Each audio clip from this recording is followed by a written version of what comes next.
Very good morning to the students. Today is our last class about okay. So circulation. Today's topic is circulation. So myself, Dr. Sonia Tumra. Okay, let's move.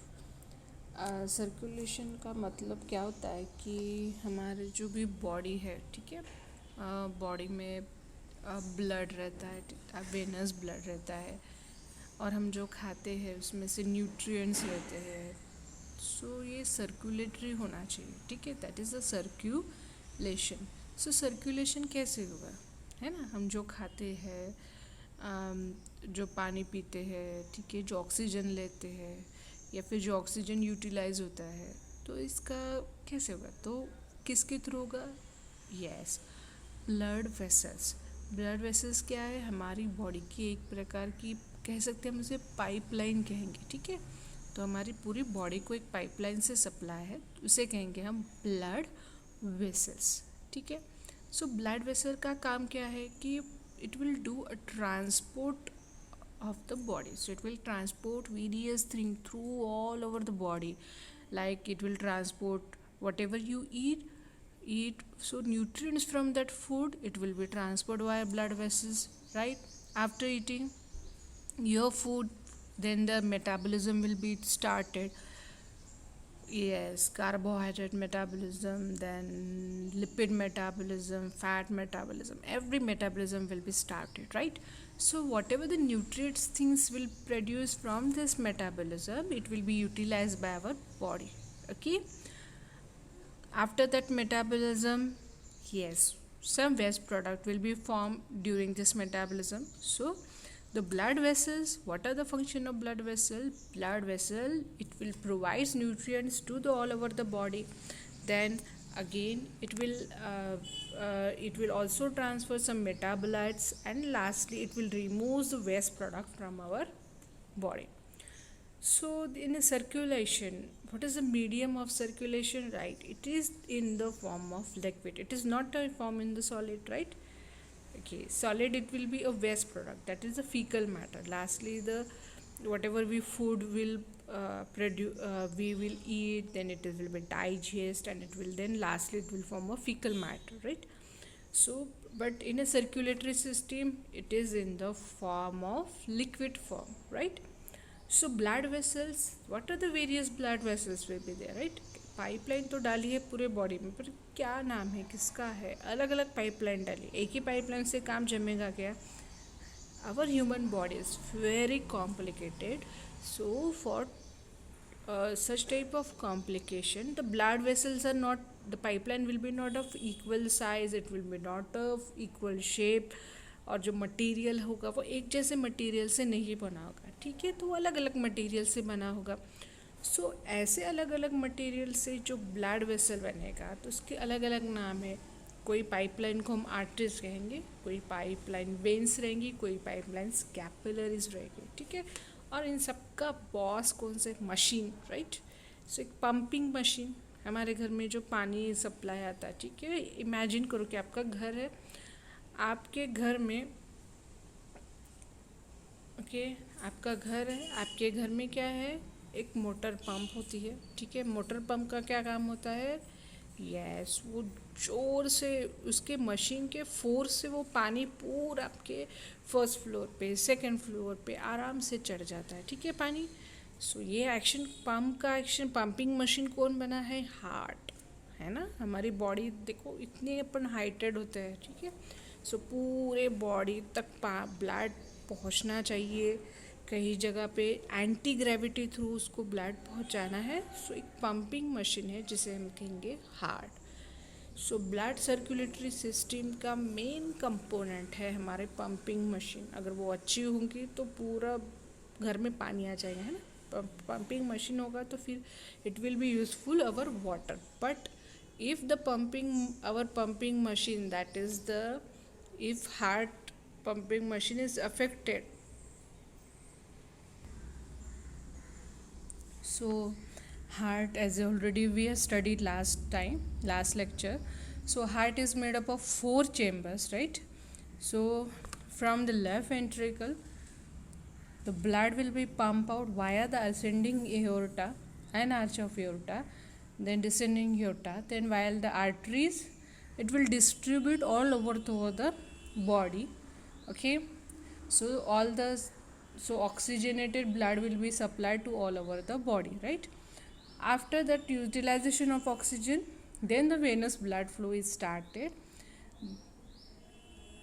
Then the venous blood will be via through the superior vena cava or inferior vena cava. It will come back into the right atrium, then from right atrium to right ventricle, from right ventricle to pulmonary trunk for the oxygenation. So in such a way, the heart is working as a pumping machine.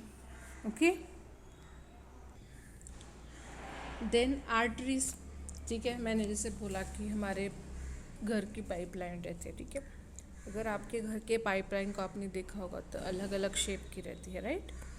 कभी भी arteries, ठीक है, जो main motor pump को attach जो रहती है artery, आपने देखा होगा कि बहुत बड़ी आर्टरी रहती है, राइट, है ना, बहुत बड़ी पाइपलाइन रहती है। फिर बाद में वो छोटी छोटी छोटी छोटी छोटी होती जाती है अप टू द डिस्ट्रीब्यूशन, ठीक है। सो वैसे ही अब पंपिंग एक्शन, अपनी घर की पंप मशीन होगी, अभी हमारे घर की पाइपलाइन शुरू हो जाती है, तो वो होती है हमारी आर्टरीज, ठीक है। सो हमारे बॉडी में भी ऐसे रहती है। आर्टरीज क्या करेंगी कि एक बार हार्ट ने पंप कर दिया ब्लड, फिर वहाँ से वो आर्च ऑफ एओर्टा से पूरी बॉडी में वो सप्लाई होगा, ठीक है। देन हमें पता है कि आर्टरीज में कौन सा ब्लड रहता है, यस, ऑक्सीजनेटेड ब्लड, एक्सेप्ट कौन सी arteries, pulmonary arteries and the umbilical arteries. It carries the deoxygenated blood. Okay, so all arteries carries oxygenated blood except कौन सी, so pulmonary arteries and umbilical arteries, ठीक है। Then arteries भी बहुत, कोई बड़ी artery रहेगी, कोई छोटी रहेगी, और जैसे बड़ी आर्टरी से वो धीरे धीरे छोटी बनती है, तो उसको छोटी जब बनती है एकदम, उसको आर्टेरियल कहते हैं, ठीक है। एक एंजियोन का मतलब होता है ब्लड वेसल। सो ग्रीक वर्ड में एंजियोन को क्या कहते हैं, ब्लड वेसल्स। इसलिए आपने सुना होगा एंजियोप्लास्टी रहती है, एंजियोग्राफी रहती है, क्यों, क्योंकि एंजियोन मतलब ब्लड वेसल्स, ठीक है। अब दूसरा मैंने बोला है कि वेन्स है ना, कंपोनेंट में दूसरी वेन्स है। वेन्स का काम क्या है, वेन्स क्या करेगी, वेन्स जो पूरे बॉडी में deoxygenated blood is form, then it will from the lower part of body via the inferior vena cava and upper limb, okay, and HNF, it will carries through the superior vena cava finally into this right atrium. Largest vein of the body कौन सी है, inferior vena cava, it is the largest vein of the body, okay. As we have already know that vein carries a deoxygenated blood, okay. So vein carries deoxygenated blood except that umbilical vein. Umbilical vein carries oxygenated blood. The next component is capillaries, ठीक है। अब ये जो blood vessels है वो धीरे धीरे छोटी छोटी छोटी छोटी होते होते वो लास्ट में क्या करेगी, कैपिलरीज, ठीक है। सो लास्ट में वो क्या करेंगी, कैपिलरीज बनेंगी। बट कैपिलरीज के जो दो एंड है, it will be attach to the arterioles और वेनल्स, ठीक है। सो कैपिलरीज के दो एंड होते हैं, एक एंड में आर्टेरियल रहता है और एक एंड में वेन्यूल रहता है, ठीक है। अभी सो कैपिलरीज क्या कहते हैं, a network of microscopic vessels, ठीक है, which connects arterial and venous, ठीक है। सो जो come in intimate contact with the tissue for free exchange of nutrient and metabolites. So capillaries एक माइक्रोस्कोपिक वेसल्स है, हमने जैसे किया था। सो इसका intimate contact with the tissue रहता है, टिश्यू के एकदम कांटेक्ट में रहता है, ठीक है। तो टिश्यू के अंदर की इतनी बड़ी वेन आर्टरी रहेगी क्या, नहीं, इसीलिए वो छोटे छोटे हो जाते हैं। दैट इज़ अ कैपिलरीज रहता है, ठीक है। यहाँ पे वो क्या करता है, कैपिलरीज का क्या फंक्शन है कि जो न्यूट्रिएंट्स है, ठीक है, जो मेटाबोलाइट्स है उसका वो एक्सचेंज करेंगे। The metabolites are partially drain by capillaries and partially by lymphatics, ठीक है। कहीं कहीं कैपिलरीज कुछ कुछ ऑर्गन में आर रिप्लेस बाय साइनोसाइट्स, मतलब कि कुछ कुछ ऑर्गन में कैपिलरीज नहीं है।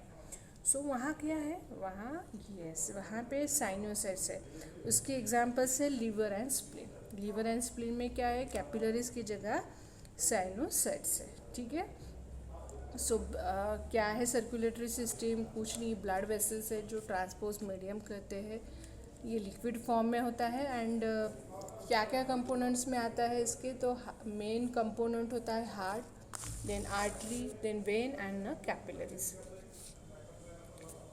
Then the functionally the blood vessels can be classified into, एक पहला है डिस्ट्रीब्यूटिंग वेसल्स। ये जो है डिस्ट्रीब्यूटिंग वेसल्स मतलब कि इंक्लूडिंग आर्टरी, जिसका काम है डिस्ट्रीब्यूटिंग वेसल्स कहते से, तो आर्टरीज है। रेजिस्टेंस वेसल मतलब कि जहाँ पे उनको रेजिस्टेंस मिलता है, that is arterial pre capillary sphincters रहता है, जहाँ पे ब्लड वेसल्स को रेजिस्टेंस में जाना पड़ता है। एक्सचेंज जैसे capillary sinusoid, post capillary venues जो रहते हैं। रिजर्वर जो including large venules and when रहते हैं। एंड शंट मतलब, शंट्स मतलब एक प्रकार का वो एनास्टोमोसिस होता है, जहाँ पे आर्टरी और वेन एक साथ जुड़ जाते हैं, that is called as anastomosis. अभी होते कि सर्कुलेशन के टाइप्स होते हैं, तो normally 4.5 to 5 litres bloods during a day, total amount of blood circulation in our body. So basically there are the three main types of circulation. These are the systemic, pulmonary and the portal circulation. Okay. So systemic circulation means the blood flows from the left ventricle, then it will distribute it all over the body, then via the venous return it will enters into the right atrium for oxygenation, right? Then this is the systemic circulation. After entering into right atrium, then blood goes into the right ventricle. From right ventricle, the blood will pump out and it will goes into the lungs for oxygenation. So this is after oxygenation, then it will goes into this via the pulmonary veins, enters into the left atrium. So this is the pulmonary circulation, right? Next is the portal circulation, that before going to any organ or anything or before draining it, it has to be go to the sets of capillaries. इसे कहते हैं portal circulation, मतलब कि एक sets of capillaries में से उनको जाना पड़ेगा, इसीलिए उनको पोर्टल सर्कुलेशन कहते हैं. ओके, सो पोर्टल सर्कुलेशन कहाँ कहाँ होता है? सो पोर्टल सर्कुलेशन कि वेनस ब्लड जो रहता है from one organ, instead of going directly into the heart, it is carried out to the another organ, that is constitute the portal system.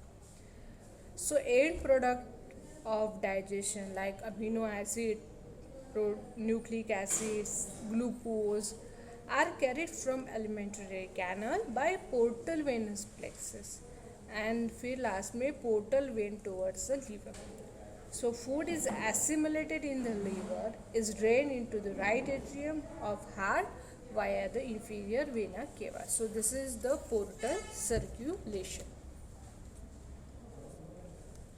So in this diagram again we can able to see that the blood is pumped out from the left ventricle, then via aorta it will be distributed to this all over the body. Okay, and after then the deoxygenated blood is formed, then it will via the superior inferior vena cava, it will enters into the right atrium. So this is the systemic circulation. After entering to the right atrium, it will goes into right ventricle, then from right ventricle via pulmonary arteries it will goes into the lungs, then through the pulmonary veins it will enters into the left atrium. So this is the pulmonary circulation.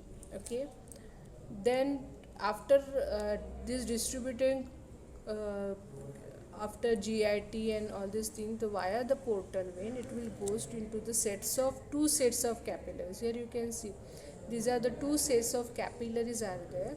So this is the why two sets of capillaries to utilize all the products, and most metabolism occurs in the liver, so that it has to pass through two sets of capillaries. So this is the portal circulation before draining into. After formation of this passing through this liver, then it will passes venous drainage into the inferior vena cava, and then lastly into the right atrium. So this is the portal circulation. Then again, with the help of this diagram, you can see this is the left ventricle arch of aorta. Then arteries, it will distribute it into through this, then into the liver via the portal vein, then final drain into inferior vena cava. This is portal circulation. Then from the right ventricle, then it will goes into the lungs, then through the pulmonary vein enters into the left atrium. So this is the pulmonary circulation.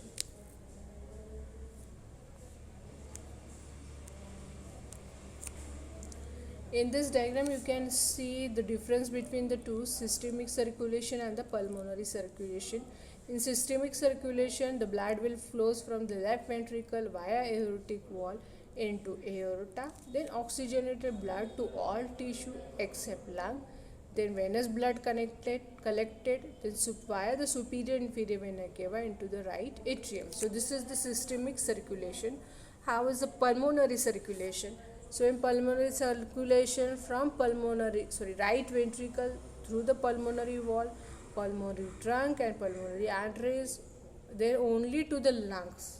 Okay, then deoxygenated blood get oxygenated, then four pulmonary veins, and lastly the left atrium. So this is the pulmonary circulation.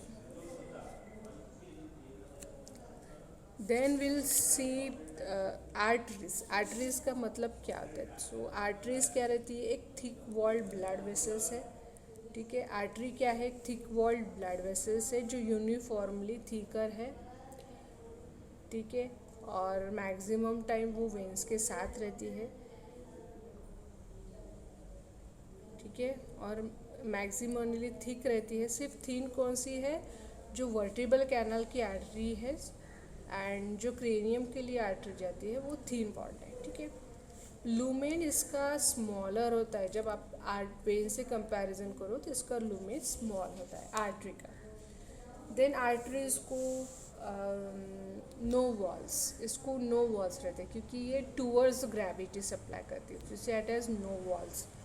ठीक है, हमेशा when जो होती है artery nerves, artery vein nerve, that is a neurovascular bundle. So ये neurovascular bundle में तीन component रहते हैं, आर्टरी भी रहती है, नर्व भी रहती है, वेन भी रहती है. तो ये तीनों साथ में जाते हैं. टाइप्स ऑफ आर्टरीज में रहती है large artery, medium size artery and small arteries. Large artery को इलास्टिक आर्टरी भी कहते हैं क्योंकि उसमें इलास्टिक फाइबर्स ज़्यादा रहते हैं, उसमें स्ट्रेचेबिलिटी, अगर बहुत ज़्यादा ब्लड पंप हो चुका है तो it can be stretch. So it stretchability रहती है. उसके एग्जाम्पल है common carotid artery, subclavian artery, then aorta, then pulmonary trunk. Then medium size artery कौन सी है, अल्नर, रेडियल, पॉप्लिटियल आर्टरी है. एंड स्मॉल आर्टरी, और फिर smallest artery is also called as arteriole. उसकी साइज़ रहती है 50 to 100 माइक्रोन की साइज़ रहती है. ठीक है, और फिर वो लास्ट में और छोटी होती जाती है, उसे टर्मिनल आर्टेरियल कहते हैं, फिर मेटा आर्टेरियल कहते हैं, जो 5 माइक्रोन की ही रहती है. ठीक है, जो आर्टेरियल का जो एंड रहता है वहाँ पे एक कैपिलरी स्पिंक्टर रहता है जो फ्लो को कंट्रोल करेगा. ठीक है, सो फ्लो को कंट्रोल करेगा मतलब कितना ब्लड जाना चाहिए कैपिलरी नेटवर्क से, वो स्पिंक्टर रहेगा वहाँ पे. ठीक है, टर्मिनल मेटा आर्टेरियल में. देन द मस्कुलर जो आर्टरी रहती है, ये medium and small arteries are muscular artery, ये क्या करते हैं, पेरिफेरल रेजिस्टेंस डेवलप करते हैं, इसीलिए जो डायस्टोलिक ब्लड प्रेशर जो बोलते हैं अपन, ये इसकी वजह से होता है। माइक्रोस्कोपिकली अगर देखा जाए तो tunica intima, media and adventitia रहता है। Okay, blood supply of this arteries, जो आर्टरीज को भी ब्लड सप्लाई, छोटी छोटी आर्टरीज रहती है उसे वासा वसोरम कहते हैं। देन कौन सी मोस्ट सुपरफिशियल आर्टरीज अपन बहुत इजीली पाल्पेबल कर सकते हैं, these are carotid, facial, brachial, radial, abdominal, aorta, femoral, posterior tibial and the dorsalis pedis artery. Radial artery हम कहाँ पल्पेट करते हैं, anterolateral aspect of wrist, and carotid pulse कहाँ पाल्प करते हैं, नेक्स्ट टू द ट्रकिया, ये भी easily failed होता है। देन हम पढ़ेंगे वेन्स। वेन देखा जाए तो आर्टरी के कंपैरिजन में it is thin walled, okay, then it is has a larger lumen as compared to the artery, then walls are present, right? So why walls are present? That the venous blood is against the gravity, it has to be unidirectional flow against the gravity, that's why the walls are present, ठीक है। Venous pressure near about 7 millimetre of mercury रहता है, okay. However the walls are absent, कब absent रहेगा, जब less than 2 millimetre diameter अगर होगा, 2 millimetre के डायमीटर से भी छोटी अगर वेन रहेगी तो उसमें वॉल एब्सेंट रहेगा, ठीक है। इंफीरियर वेना के वो में वॉल नहीं है। Then hepatic, renal, uterine, ovarian, cerebral, spinal, pulmonary, umbilical veins, जिसमें वॉल्स एब्सेंट है, ठीक है। Then muscular and elastic tissue, ये कंपोनेंट कम रहते हैं as compare to the artery. अब रहता है कि वेनस रिटर्न में कौन कौन हेल्प करेगा। So that is overflow from the capillaries, push from behind by the arteries, ठीक है। दूसरा रहता है हमारा जो नेगेटिव इंट्राथोरेसिक प्रेशर जो क्रिएट होता है थोरेसिक कैविटी में, उसकी वजह से भी वेनस रिटर्न इजीली हो जाता है। देन ग्रेविटी हेल्प कब करेगी, जो अपर लिम का जो वेनस फ्लो है वो टूवर्ड्स ग्रेविटी, तो इजीली वेनस रिटर्न होगा। देन जो आर्टरी पल्सेटिंग रहती है उसकी वजह से भी इंस्टेंट वो प्रेशर क्रिएट करेगा, इसकी वजह से भी वेनस रिटर्न में हेल्प होगी। Then as already told you that venous wall की वजह से क्या होता है, एक यूनिडायरेक्शनल फ्लो होता है, ब्रेक में होगा, ठीक है। देन मसल्स, वेन्स जो होती है मसल्स के थ्रू जाती है, इसलिए जब जब मस्कुलर कॉन्ट्रैक्शन होगा वैसे वैसे वो वेनस रिटर्न बढ़ेगा, ठीक है। और अगर वो डीप फिशिया के साथ कॉम्पैक्टली पैक होगा तो वो इजीली और होगा, जैसे काफ के मसल में है, ठीक है। इसलिए calf muscle that is basically soleus को पेरिफेरल हार्ट भी कहता है, सो क्योंकि इसके मसल्स के एक्शन की वजह से। ये डायग्राम में आप देख सकते हैं कि जो रेड कलर की है वो आर्टरी है, ब्लू कलर की जो है वेन है, ठीक है। ये भी आर्टेरियल एंड है, ये आर्टरी है, ये वेन है। कहा लार्जेस्ट आर्टरीज एओर्टा, फिर छोटी छोटी मस्कुलर आर्टरीज, फिर देन आर्टेरियोल के यहाँ पे लास्टली जो मेटा आर्टेरियल यहाँ पे स्पिंक्टर रहता है, ये कैपिलरीज है बीच में, सो ये स्पिंक्टर कंट्रोल करेगा कि कितना ब्लड कैपिलरीज में जाना चाहिए, ठीक है। So next is our capillaries. So with the help of this diagram you can able to see capillaries are network of microscopic tubes, ठीक है, जो interpose between the artery and the vein के बीच में छोटे छोटे ट्यूब्स है, ठीक है, between the arteriole and the veins, ठीक है। The true capillaries without any smooth muscle cell, ठीक है। The capillaries are replaced by cavernous dilated space, कहीं कहीं डायलेट कैपिलरीज की जगह डायलेटेड स्पेस की है, मतलब स्पेस है, जगह छोड़ी गई है। Fine networks of blood vessel नहीं है, कहीं कहीं जगह छोड़ी गई है, तो उसे कहते हैं स्पेस, डायलेटेड स्पेस रहती है कहीं, तो उसे कहते हैं जैसे स्प्लेनिक पल्प में, प्लासेंटा में, सेक्स ऑर्गन्स में, उसमें एक स्पेस रखी है इंस्टेड ऑफ दिस